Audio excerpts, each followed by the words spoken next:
শহরে ফিরে এলেন।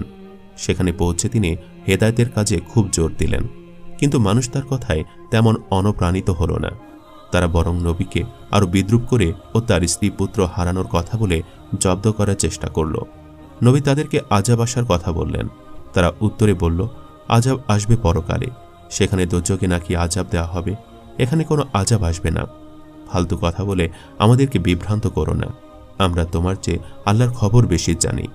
নবী সাধারণ মানুষের কথা ও ব্যবহারে খুবই যাতনা ভোগ করছিলেন, তাই তিনি আল্লাহর দরবারে কেঁদে কেঁদে তার সাহায্য কামনা করলেন।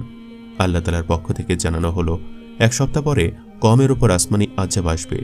নবী এ কথা শুনে কিছুটা নিশ্চিন্ত হলেন।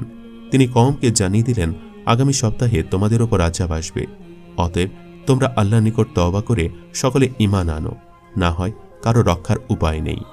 নবীর কথা সকলে বিশ্বাস করল না। যারা বিশ্বাস করল তারা নবীর